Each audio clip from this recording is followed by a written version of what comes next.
Good afternoon, everybody.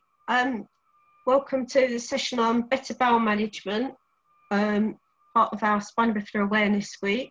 I'll just give you all a second to find where we are on the session. It's Jill Yaz, who's the Health Development Manager here at the moment, and I'm with Brenda Cheer, who I don't know if anybody popped in this morning's session, which I unfortunately missed. Brenda is our expert on all things bladder and bowel, so we're very privileged to have her with us today.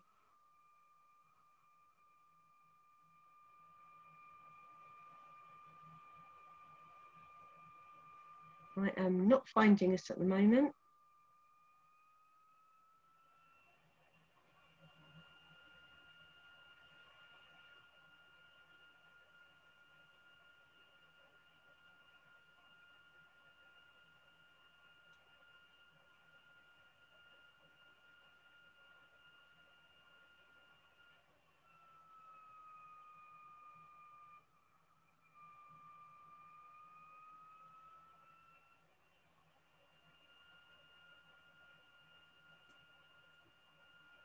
Are you looking for the holding slide, Jill? Is there something I can assist with? I'm just looking to see where we are actually on the Facebook thing. So I'm just hoping that we're here. I just can't see the one we're doing now. I think we may not be able to see what's happening. I think we just have to trust that what we're doing is coming out in the right place. It seemed to work this morning in this morning session. Yeah. Is that what happened? Is that what happened this morning? Yeah.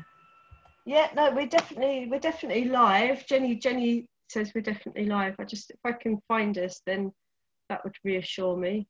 So won't be able to see the comments. So, but never mind. Let's carry on. Let's carry on anyway. So yeah, welcome to everybody. It's really lovely. I hope you're enjoying Spina Bifida Awareness Week. This afternoon, we wanted to share some of the results from the adult survey, which 1,082 of you have added information to let us know so many aspects about your life and your health care. We've put it all together. Jenny's put it all together and formulated a lot of stats for us. Before we do that, let's have a look at the information.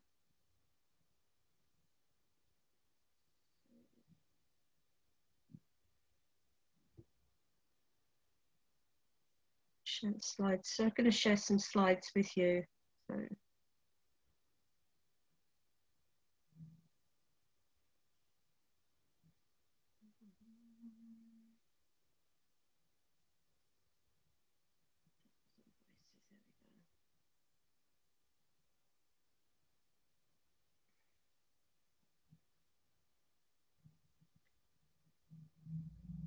So what we've got, Spina Bifida Awareness Week this year, we've actually got a bonus day yesterday.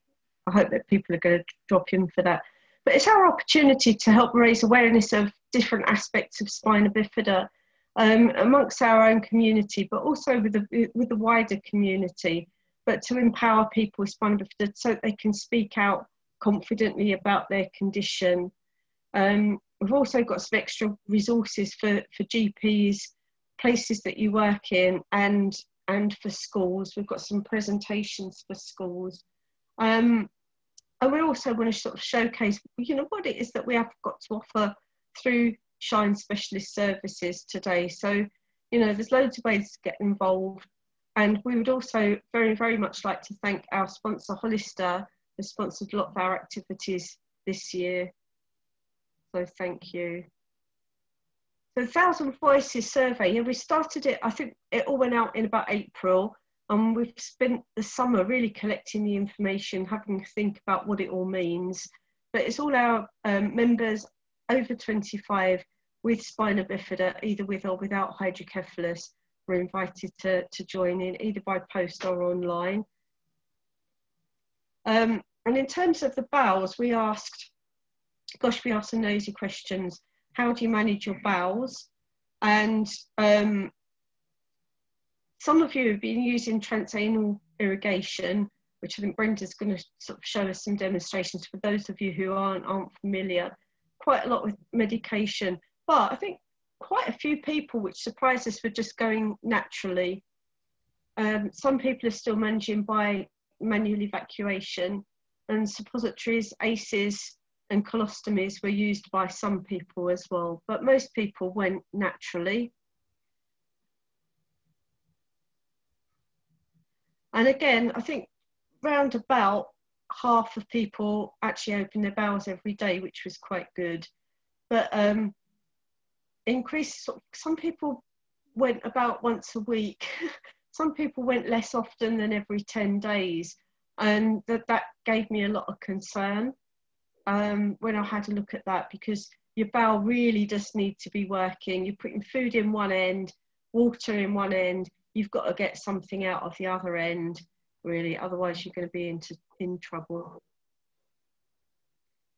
And then we asked people about soiling. And although about a third of people said they never soiled, 2/3 of people said that they soiled about once a month or increasing around about once a week.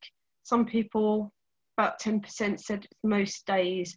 And quite a few people, about 15% of people, said that they had intermittent episodes of explosive fecal fluid, which is most often constipation with overflow.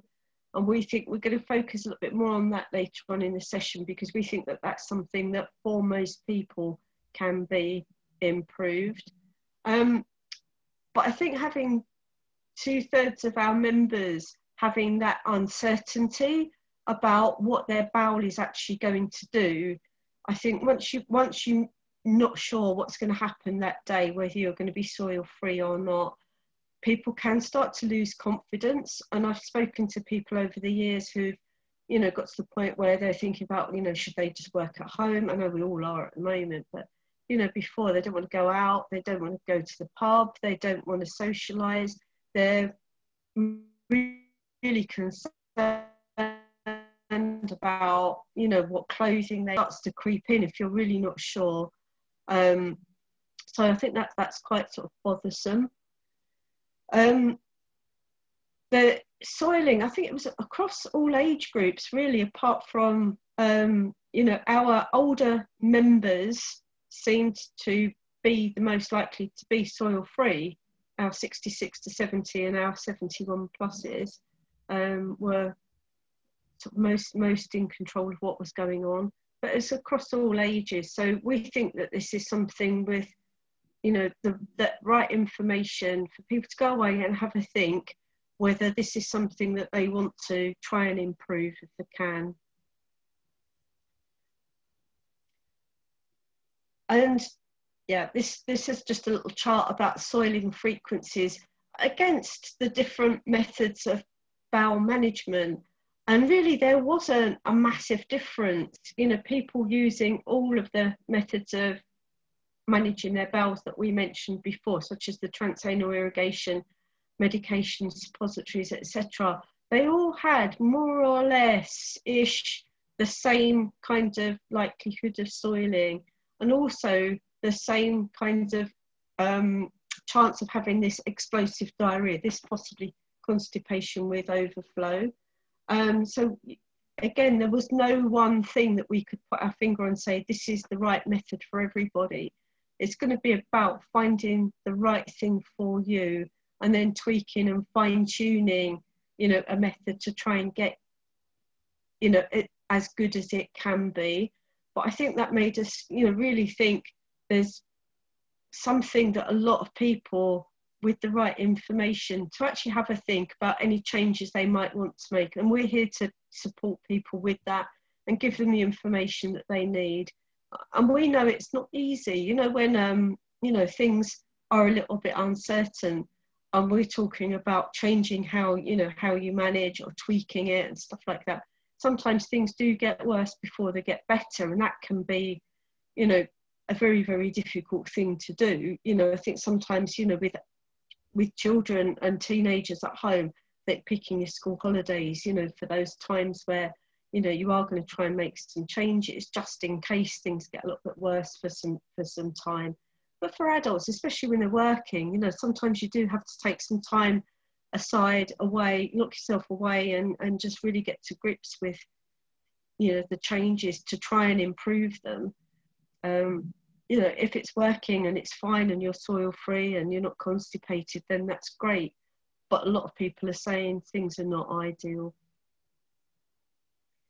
We'd asked about kidney function, and a lot of people fortunately had completely fine kidney function, and that was really good. And bladder stones, which are kind of associated a little bit with urinary tract infections as well. Around about a quarter of you had them, so you know that was quite common. But there we go, that's our survey results. This is what we found, this is what you've told us. So thank you. I'm going to stop sharing that now and hand you over to Brenda. Okay, thank you, Jill. So is it gonna, yeah, so I'm going to help us to think about, if we're one of those people that has got that intermittent explosive diarrhea, if we're one of those people that's occasionally soiling, what's happening inside us, so we can really get to grips with stopping it happening in the future. As Jill said, there's lots of different things that we can do. So let's have a think about what those look like. So what I'm going to do is the same thing that I usually do when I'm trying to sort of explain things, is I'm going to do some pictures. Now, I do a lot of teaching, and as well as seeing people in clinic, etc. But whatever I'm doing, I do like to draw pictures, because I find it's the easiest way for me to explain what's going on. Now, normally, if I was sitting with you in clinic, I might have a piece of paper in front of me and a pen. If I was teaching in a room, I might be using a flip chart and drawing large pictures. But we now have to embrace this virtual world. So I'm going to draw for you on a virtual whiteboard. So hopefully it's that you'll be able to keep up with my drawings, and they won't be too ridiculous looking. So, but yeah, perhaps you could go with me and we'll embrace this new virtual world. So, as Jill said, what we want to think about is the journey between eating and pooing. Which you've already said, all that food and water goes in the top, and then all the stuff comes out the bottom. So we all know food goes in at the top, poo comes out the bottom. What happens in between? So let's have a go at drawing some of that. So, oops. Yeah, okay, so jolly good. Okay, so you'll see the standard of the artwork rapidly emerging here, that you'll get what I'm on about. So this is where this is us. This is where the food goes in at the top. There we are. And this amazing artwork here. It's a good thing it's nearly Halloween. You could kid yourself this is some kind of Halloween sort of, you know, evil person. But anyway, it's not. It's just us. So food goes in at the top. What happens next? So it goes down the esophagus. From the esophagus, then it goes into the stomach. Stomach goes round the corner here. So round the corner in the stomach. And then it makes its way through the small bowel. So the small bowel is made up of the duodenum and the jejunum and the ileum, all one long small bowel. Then after the small bowel, of course, we have the large bowel. So ascending colon, transverse colon, descending colon, pelvic colon, rectum and anus. So up on your right side, across level with your belly button, down on the left side, round the corner, there's the rectum and there's the anus. So it may be a bit wobbly, but it's showing you that we've got one long tube from mouth to anus. If you're interested in these things, it's pretty long tube. If I were, you know, if you were to open you up and take that tube out, it'd be a good sort of 30 feet long, you know, sort of 10 meters. It's a good long tube. So what happens in that tube? Right, let's just go on to my little spotlight function here, which I rather like. So food's going in at the top, comes down the esophagus, through the stomach, through the small bowel, and on its way on around that part, what's happening is digestion and absorption. So we all know this stuff, but let's just put it into context. So digestion and absorption is happening all the way through here. What about when it gets to here, the junction between the small bowel and the large bowel? Well, by then it's all waste. all the goodness has been taken out, and it's poo. But what we've got here is liquid poo. What we've got here is sort of sloppy poo. Then we get to sort of slushy poo and mushy poo, and then normal sort of soft poo ready to be passed.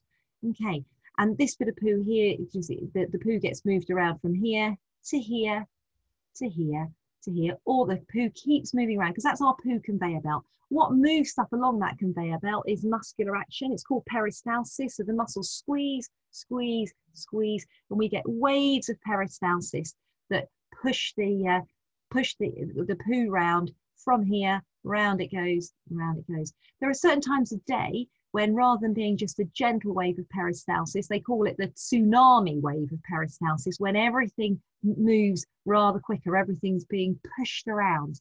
And when that is about 20 to 30 minutes after eating. It's called the gastrocolic reflex. Let's think what that means. Gastro pertaining to the stomach, this bit here. So that's gastro, colic pertaining to the colon here. So gastrocolic. So it's a message from the gastro, the stomach, to colic, the colon. And basically what it's saying is it's an automatic reflex, a message that goes to say, shift it along there, shift it along. You've got to make way for incoming. So that's your gastrocolic reflex. That means that extra wave of peristalsis, that extra squeezing 20 to 30 minutes after eating. And that can really help us to try and get the poo in the loo if we remember that. Okay, let's go back to this liquidy poo here. So I said this is liquidy poo.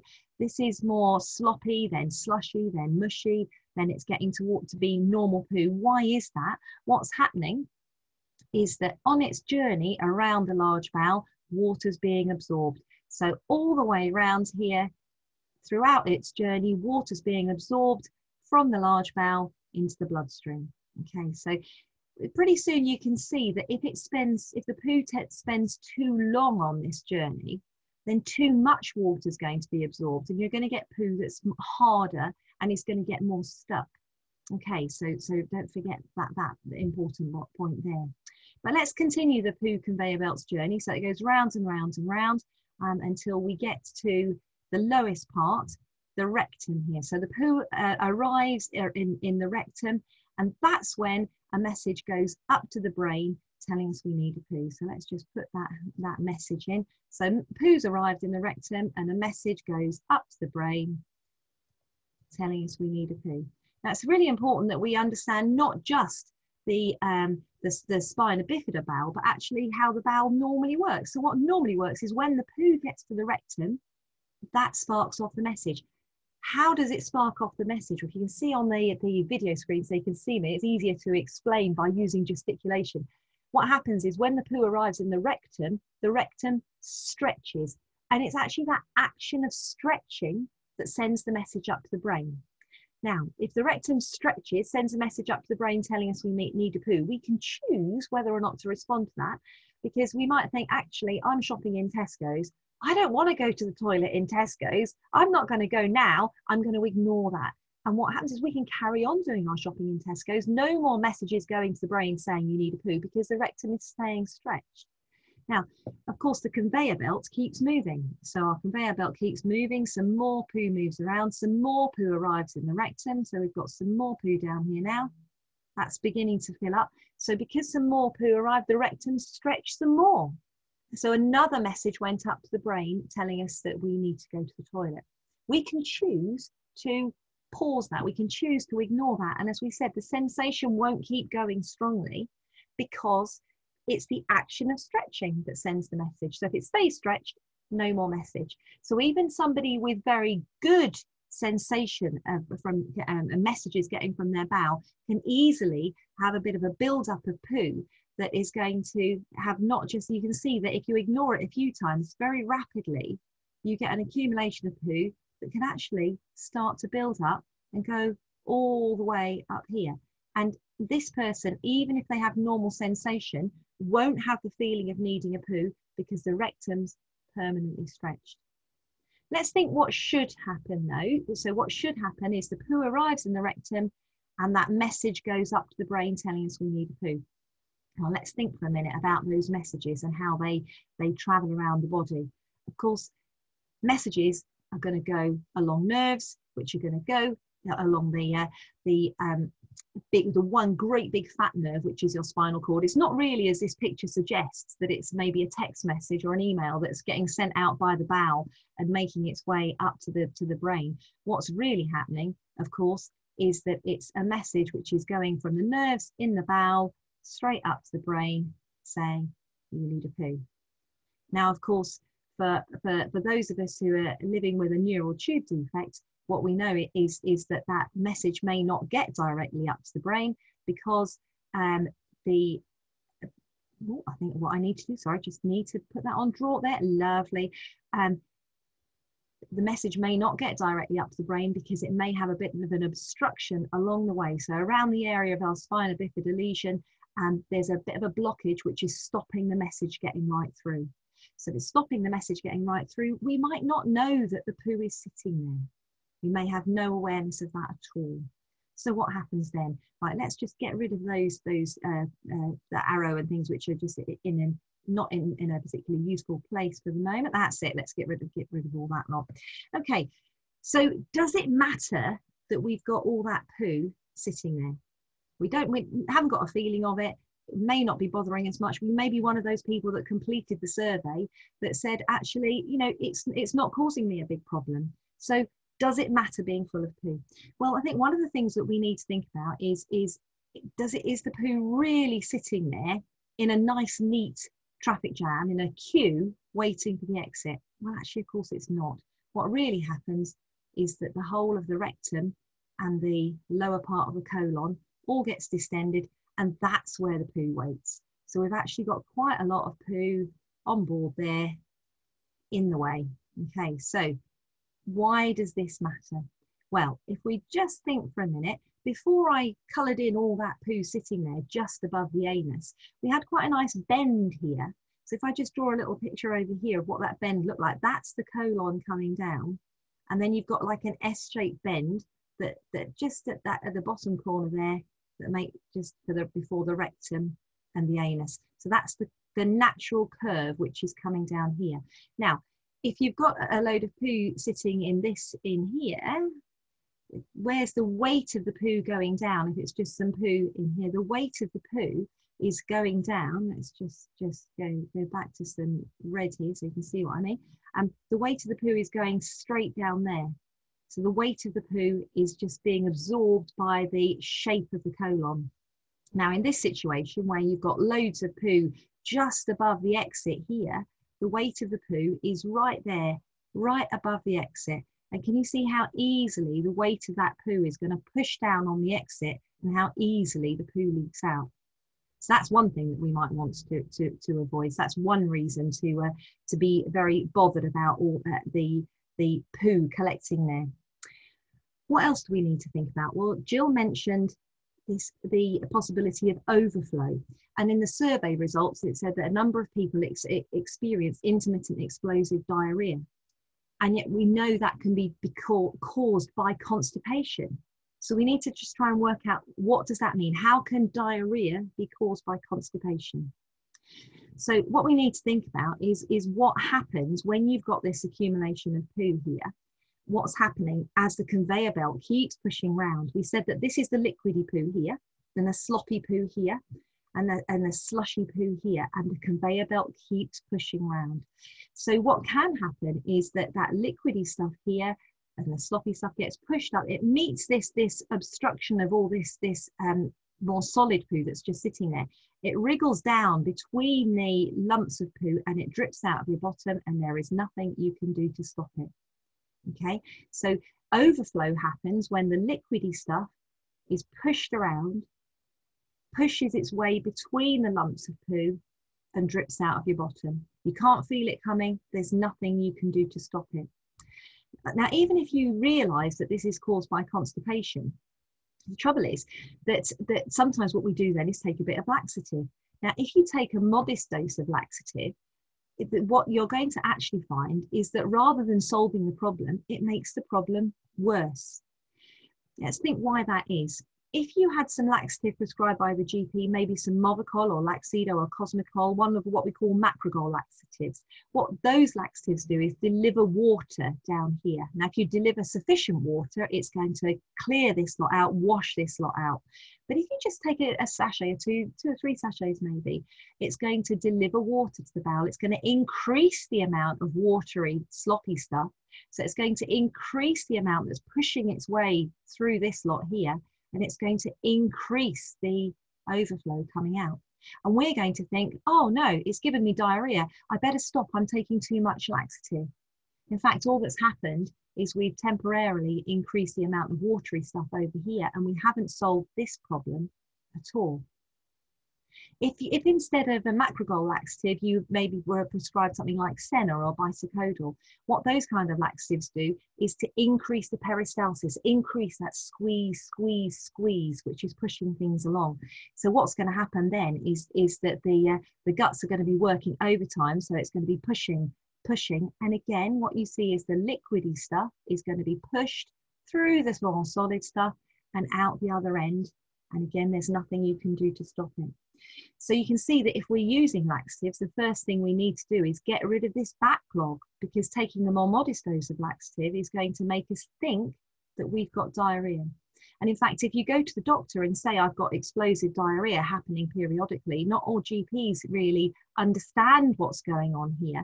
And what they might do is give you something like some Imodium to stop the diarrhea that you've got. And of course, that's going to, that you know, calms down the pooing. So then we're going to have even more of a problem. But you could say that's not you. You don't have this overflow coming out. So let's get rid of the overflow there. You could say that's not you. You don't have overflow. You're nice and clean. And what happens with you is that you have a nice firm stool. People often call firm stool nice, but those of us who work with wee and poo all the time don't. A nice firm stool, and you do a manual evacuation perhaps 2 or 3 times a week, and you're clean and you don't have a problem, and you're happy with that. Well, and of course, not very many years ago, that is the advice that was given. But why do we not like that these days? What we have to think about is the effect of all this bowel, this full bowel, on the bladder. So in order to think about that, let's think about where the bladder should be in this picture. So our bladder should be there, just in front of the bowel. So there should be a nice big space here for the bladder to expand and fill. But when we're constipated, the space where the bladder ought to be able to expand and fill is occupied by this full bowel. So the bladder's not there at all. Where the bladder is pushed over to one side. Now we can't see exactly where it's pushed over to, but I'm going to draw it for the moment, pushed over to that side there. So if you've got a bladder pushed over to the side, what does that mean? Well, you've got quite small bladder capacity. Instead of it being able to expand and fill, it's just going to fill just a little bit. So you're going to have to keep going for a wee, or you're going to find you keep leaking wee because of the full bowel pressing against the bladder and making you have urgent need for a wee, making you have frequent need for a wee and do lots of little wees, or making you leak very frequently into a pad if that's how you manage your bladder. So that's not good. What else? Well, if your bladder's pushed over to the side like this, then when your bladder's, when you wee, then do a catheter, whether you wee into the toilet or wee into the pad, what you find is that your bladder doesn't empty to completion, and you've got some wee left behind in the bladder after you've done a wee. Now, why does that matter? Well, the risk of urinary tract infection in this situation is huge. And Jill mentioned in the survey how many people said that they had problems with kidney function. Well, of course, your bladder's joined onto your kidneys are going to be around here somewhere, and there's the tubes that are draining the wee down into the bladder. So if you've got a problem with the bladder emptying, we've also got a problem leading up to the kidneys. So we've got unhappy kidneys. Jill also mentioned that some people found that they had bladder stones. Well, bladder stones and kidney stones happen because of stasis of wee like this. So this bowel is causing the bladder not to empty properly, which is causing us to have urinary tract infections, stones, and an effect on our kidney function. So that's really not good. So let's just get rid of, actually, let's just leave those there for a moment.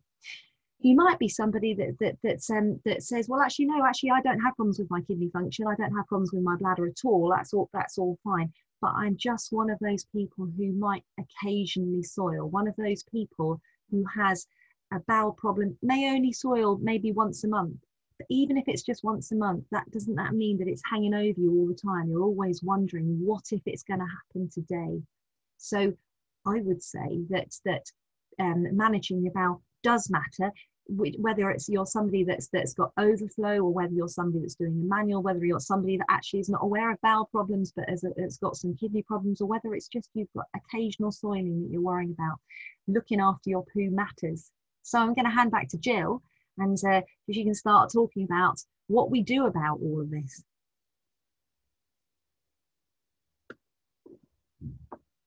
Well, Jill, I think you might need to unmute.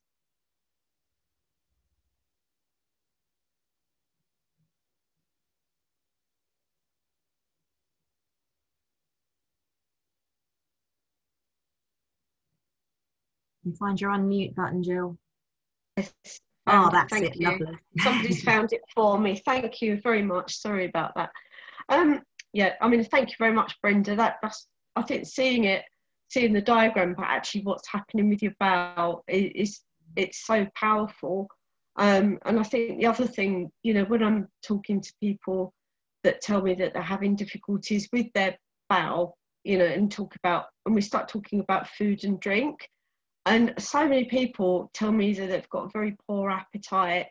Vegetables, no, I don't eat vegetables. Vegetables give me a stomach upset. Looking at Brenda's diagram, actually, you know, people have got a poor appetite because you literally can't get any more in there until you've started clearing it out. And one of the things that sometimes people have said is once they get their bowel management under control, they'll actually get their appetite back, and then you can start eating good food, and then your general health starts to improve.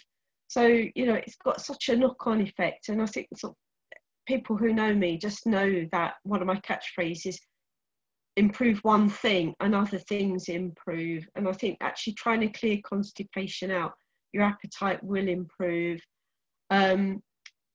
Actually, what vegetables and fruit will do, there's two types of fibre: a soluble fibre, which will hold liquid in the bowel and stop the poo from getting dried up, and then there's insoluble fibre, like you get in bran and things like that, which is almost like the tread on tyres that actually gives the bowel something to hold on to actually as it moves things forward.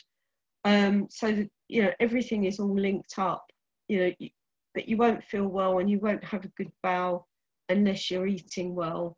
But in terms of actually clearing out, when you've had, you know, long-term constipation, really overloaded, there's two things. And I think probably the safest thing to advise is, you know, macro goals, which Brenda mentioned before, bringing water into the bowel, but not in a little 1 sachet, 2 sachet, actually building it up over time, so that you're actually then allowing the bowel to smash up and get rid of all that hard fluid. So starting off with 2 sachets and building up, you know, every day, building up extra sachets, 2 sachets, 4 sachets, 6 sachets, until you've literally got everything cleared out. And in terms of management for people with, you know, mobility restrictions, and feel that they're, you know, just about managing at home, the thought of having any more hurry, any more, you know, gooey poo anywhere, any more unpredictability, even if they're at home, sometimes that's a really hard thing to think about. But things aren't going to get better until this is all cleared out, and that's the thing to bear in mind. So, you know, set a few days aside, you know, get some good films on Netflix, get in some extra assistance in if that's what you need to get through this, and really tackle this on until you are you know, passing good amounts, or, you know, and it's clear. The other thing, sometimes, as Brenda said before, the stimulant laxatives that'll increase the squeezing, but if you are very, very overloaded like this, it's probably going to be really uncomfortable. So that's, you know, put that to you. It will probably be less messy, and management wise it will probably take a bit less to sort out, but it could be very, very, very uncomfortable. to do that. So, you know, see how you get on with, you know, with the macro goals, but then have a think about, you know, what you're eating. And if you're not eating vegetables because they upset you, all your body's trying to do is trying to move things through, and it's using the vegetables to try and get things moving as they should do. Most people won't have their stomachs upset by tomatoes. That seems to be the one that comes up the most. So, you know, do have a variety of foods. You know, if you don't actually like a plate of vegetables, make a nice, you know, bowl of vegetable soup or something.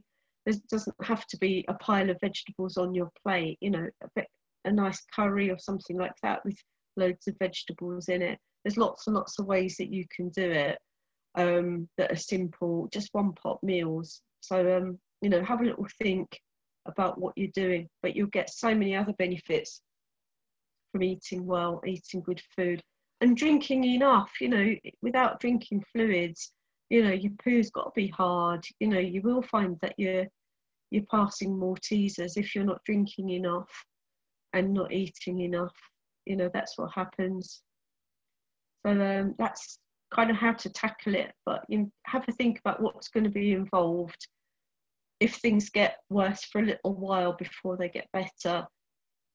Have a think about getting some extra assistance in, taking some time off work if necessary, or sort of timing it for, you know, a quiet time. But if you're soiling and you've got overflow, it's not going to get better on its own. You're always going to be on that knife edge of wondering, is it going to be today? Please don't let it be today. Thank you, Brenda.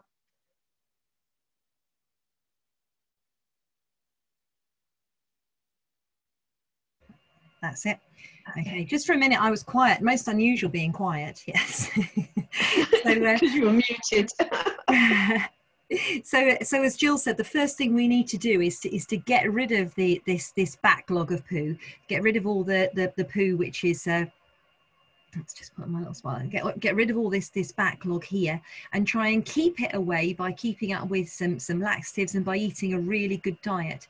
Sometimes we find that even though we've taken that time out of work, we've braced the storm and got rid of all that poo, because don't forget, if you've got this much poo inside, getting rid of it is going to mean that you're passing an awful lot of poo. Okay, but so don't be scared of that. All the laxatives and eating vegetables and things doesn't make poo, it moves it along. So the more you poo, the more it shows how much you need it.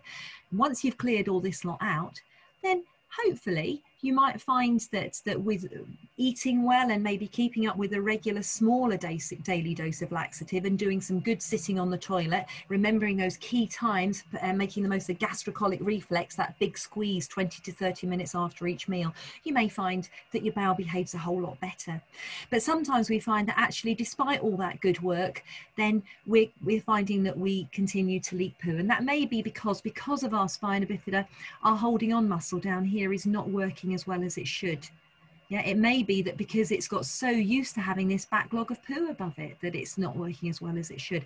But we need to remember that it is worth keeping this bowel emptying nicely for the sake of our bladder, for the sake of our kidneys, and for the sake of our sanity, because we want to know that we can reliably go out. So what else can we do about it? Having got the diet and the laxatives and the toileting right, what else can we do? Well, it could be that we just use a suppository, not as a suppository to clear constipation, but a suppository, there we are, there's a nice little suppository there, a suppository to promote a really good bowel emptying once a day. So you'd use the suppository every day in the evening. So that's quite nice and easy and small. So you're just going to, the suppository, you'll just put the suppository in through the anus here, and what it will do is it will stimulate the rectum to squeeze, so it should evacuate what's there. Now, straight away you can see that you're not going to use suppositories to get rid of this backlog of poo that we've got. We've got to do the laxatives and the diet and the toileting first, because if you try to put a suppository in here, it's just going to sink in a lump of poo and it's not going to do anything. Even if it did do something, it's only going to empty out this little bit here. So what we're talking about is ways to keep the bowel emptying regularly. So you could try a little daily suppository and that might do the trick for you. Some people find that rather than using a suppository like that, they prefer to use a small enema. This is just a microlax enema or a relaxit enema, one of those makes. So there you just snap that little end off. It's just got a teaspoonful of a stimulant inside it. So that bit just goes into the back passage with a little bit of lubrication. You squeeze in the contents, and again, you're squeezing some laxative into there that's going to stimulate the rectum to empty, and hopefully empty out enough to keep you clean till the next day, and you do it every single day. It may be though that little enema or that suppository doesn't do enough for you and you want to do some more. What else have we got on offer? I'm just going to show you a few products today, sort of one from each sort of class of the irrigation devices, and because there are a whole load out there, we've got some really good products available on prescription these days, so there really is a huge amount of choice for us. If we started with the smaller devices, so all the things I'm going to show you now are different bits of equipment for doing what Jill referred to earlier, transanal irrigation or the transanal washout. And what that means is introducing water through the back passage here, putting water in, and then the water, then you do this sitting on the toilet. So you sit on the toilet, you put some water in through here, the water mixes with the poo, you take the device out of your bottom, and the water and the poo comes out. It should keep you clean for 24 hours. Let's start by looking at one of the smaller devices. So I say small, it looks quite big in my hand here, but it's got quite a large bulb here. So this one is what we call a compact device, or you also get mini devices, different ones from the different companies. So this cone is really nice and soft and squidgy, and you can see the little holes in the you might be able to see just on the camera, it's got a couple of little holes there in the side. So what happens is the cone gets passed with some lubricant on it, just goes into the back passage. You sit on the toilet, you put the cone in through the back passage, it's already connected to this. What you do with this, you want to fill this bulb with water, so that's quite easily done. I usually have some water around when I'm demonstrating things like this, but I decided that water and computers don't go very well together, so you have to use your imagination on this bit. If you just fill your wash basin with water, squeeze the air out of this bulb, put this end in under the water in the wash basin, and let go of the squeeze bulb, and it will just suck up a bulb full of water. So we've got sort of about 100 mils or so of water in this bulb here. This one here has got this elbow here, which means that you can hold it without having to hold it. If you imagine there's some others which it's going more directly like that, which you might find more difficult to get into your bottom, or you might say that works better for you. That's why it's important to know there's a whole range of products. So this one, we've got our nice elbow there, and what happens is that we sorry, I'm just stopped to think about it. Jill, you've just popped up back on the main screen. I wonder if it's possible to get me onto the main screen. I don't know if I need to do something for that, or you need to do something for that, or Jenny needs to do something for that. Gosh. In the background. It may be that Jenny in the background can do something so while we're looking at these products that my picture is the big picture on the screen. I'll leave that to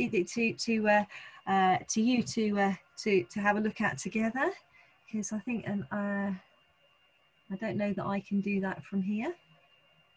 No, so I shall just ignore that. I'll just carry on and we'll have just a small picture of me, but if we can get that as to be the big picture on the screen, then you'll get a clearer view of these devices. So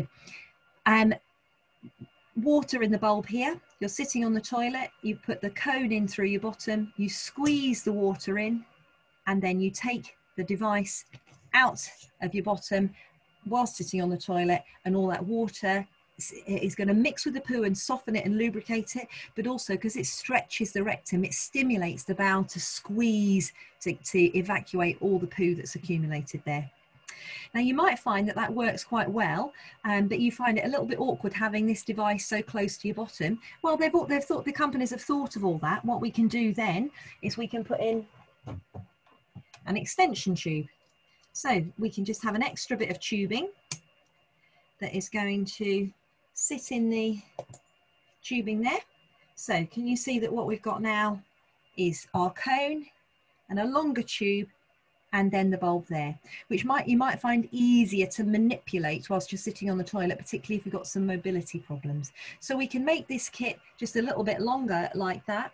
You might find that that works really well for you, but that you have to keep filling up the balloon again, because you might find that that works quite well, but you need to use sort of 3 or 4 bulbfuls to get enough water in to get a good evacuation.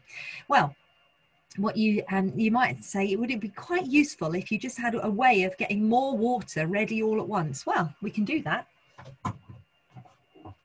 Again, there's several companies that make products like this. So when we've got a product like this, we've got a water bag, and then we've got the tubing. So it's very similar to what we were looking at before.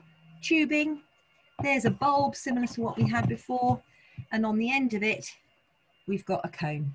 So all these cones are really nice and soft, so firm enough to push into the back passage easily, but soft enough that they don't hurt going in. Yeah, so we have the cone is lubricated so that it goes nicely into the back passage. So you want a convenient hook to hang this on. So we've got a bag full of water, and we've got the cone going to go into our back passage. We sit on the toilet, cone into the back passage, and then we've got a switch here. We can switch the water on here. Gravity is going to help that water drain down the tube and out of the cone and into the bottom. If we want to speed things up a little bit, I should just pop that over there. If we want to speed things up, we can use the bulb to pump some water in to squeeze things up. So when you're using a product like this one, instead of, let's just see if we've still got my picture on the screen. If I just pop it back there, are we still there? We are. So when if you use the compact device, the smaller one, the amount of water you put in is just going to sort of wash out this area, and that may be all you need. The idea is that you clear out enough to stay clean until 24 hours later you do the wash out again. If you use this device with more water here, you might find that you put in sort of 800 mils, 900 mils. If you put in that much, you might find that actually that water is going all the way up here and is really washing out plenty of poo that's going to definitely keep you clean until tomorrow. Okay, so so we could use a device like this, bag of water, pump if you want to, or you can just let it go by gravity if you prefer, and that's a cone that you're holding into your bottom. There's another range of devices that instead of a cone to hold into your bottom, they've got a catheter, a special catheter on the end. Again, I'm just showing you one product. So that's the water bag for this one. So rather than being a bag of water to hang up like the one I just showed you, this one is one that sits on the floor, which you might find more convenient. So bag of water there. We've got our controls here. It all looks quite complicated, but actually it's not that difficult, and you very quickly get used to it. So we've got some controls here. It's all nicely color coded, so we can easily see which to use. What's everything going to do? So we've got our bag of water. The first thing we want to do is to pump the water all through the system so that we push out all the air. If we don't get all the air out of the tube, then instead of putting water in your bum, you put air in your bum first, and you give yourself the most amazingly huge fart, which is not necessarily what you're aiming for. So we always prime any giving set with water first. This is the catheter which goes into your bottom. So that's the catheter there. You can see the hole on the side there. Now, the catheter, again, it's pre-lubricated, so this will go, it slide in nicely, so there's lubrication on it, slides into the back passage. Now, the advantage of this one is that instead of you having to hold it all the time, it's got a balloon on it just here, which once it's gone into the back passage, you can fill up the balloon, and that's going to hold it in place while you put the water in. So that's into the back passage, and that balloon is just going to sit there. Okay, once you've put the air in, then you swap to, instead of, that's the one for squeezing air, instead of that one, we pop over to this side and squeeze water in. So if I just briefly put that into my plastic rectum here. So if you imagine this here, that's the rectum. So that's you sitting on the toilet, that's the rectum. You pass the catheter in through the rectum. You fill up the balloon with air. That's now completely occluding that. I know you can't see it very well, but if I just tell you, that bit is all full of the balloon. So that's blocking the exit pipe. So as well as hopefully holding it in while you're doing it, it's also stopping the water leaking out.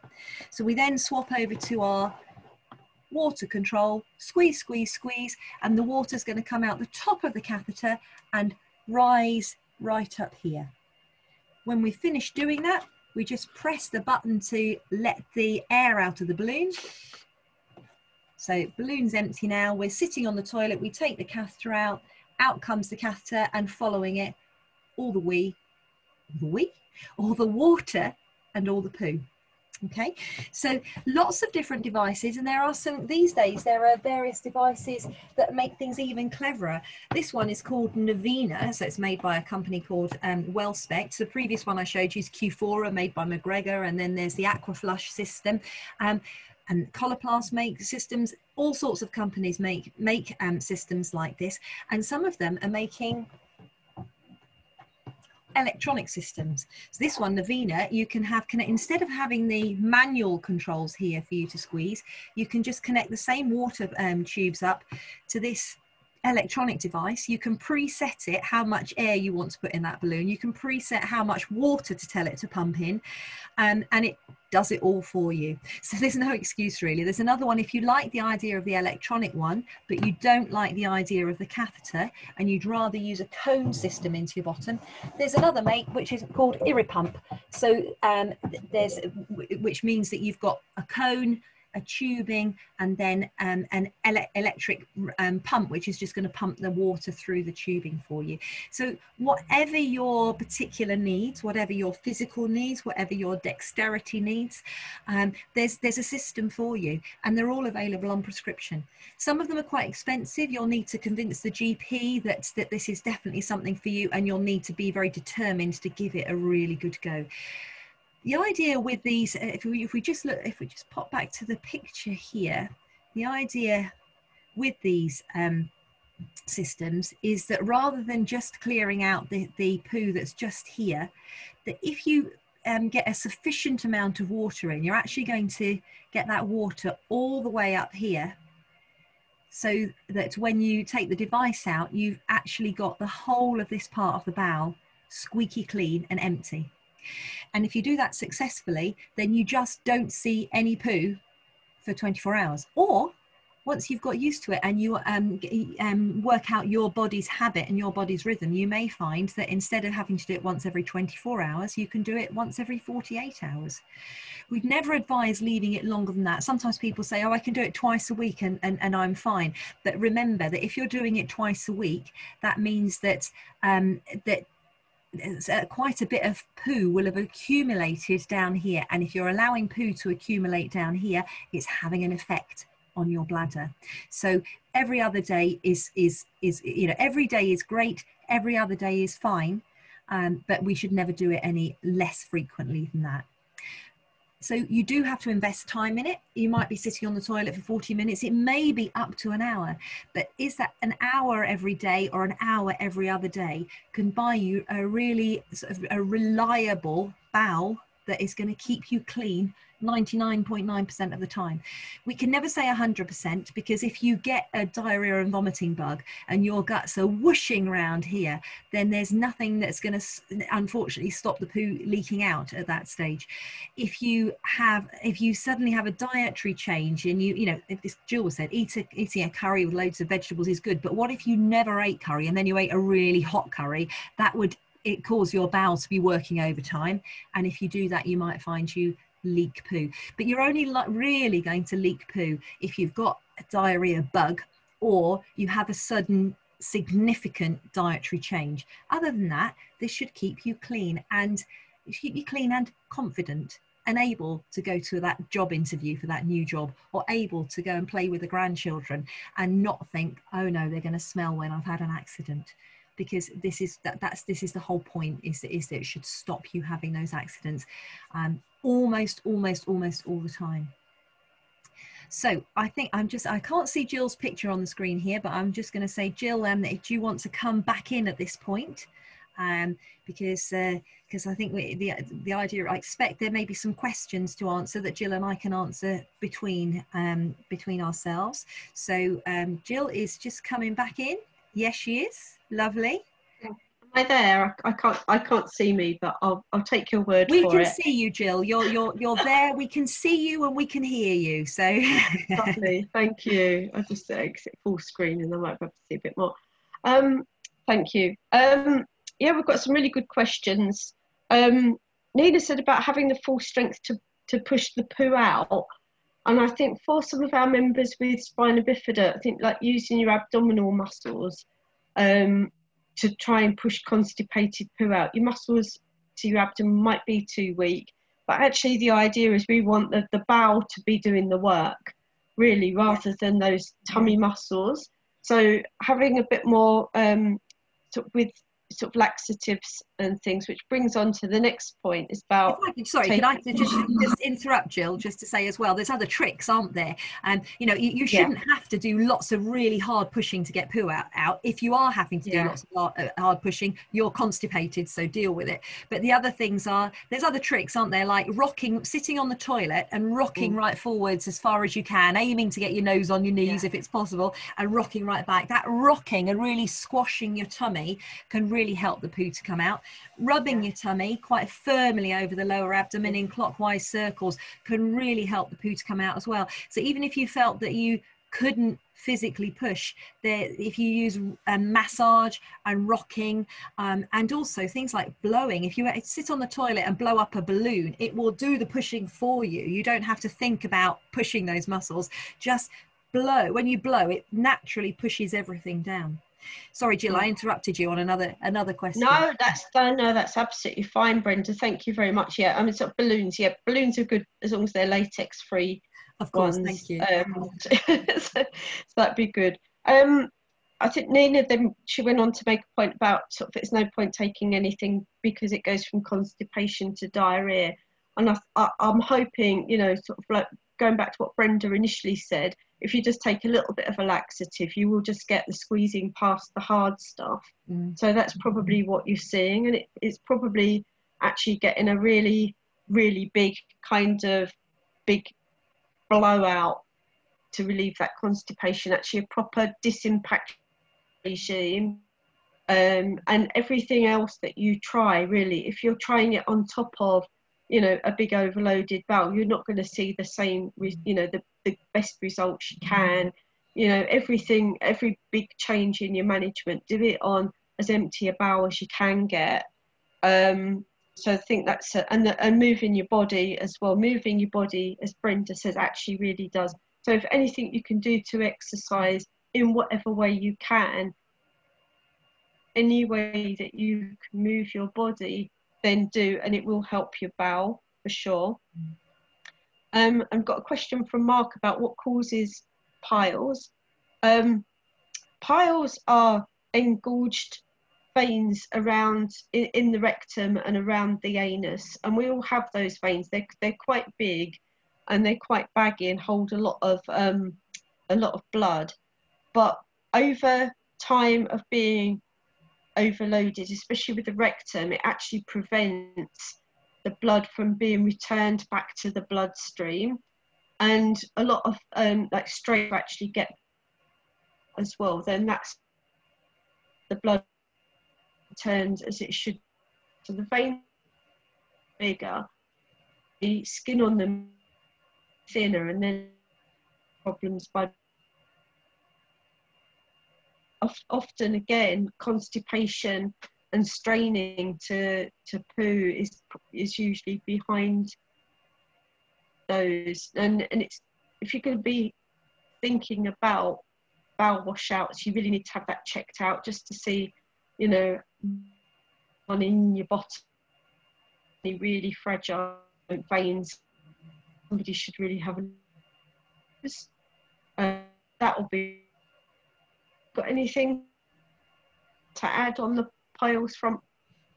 Now, I think what I might just do, Jill, is just briefly summarise what you said, because I think that I was certainly getting a bit of a breaking up. So just to if I just hopefully. Oh, sorry. Yeah. No, don't worry. I think I could work out everything that you were saying. I think so. So I think so correct me if I'm wrong, Jill. I think Jill was telling us about the big veins that are around here in the rectum and in the anal area, when you've got all this poo sitting just above, it sort of squashes them and prevents the blood flowing back as it should do, and you get dilated veins like varicose veins in your bottom, and often they prolapse and hang out from the anus.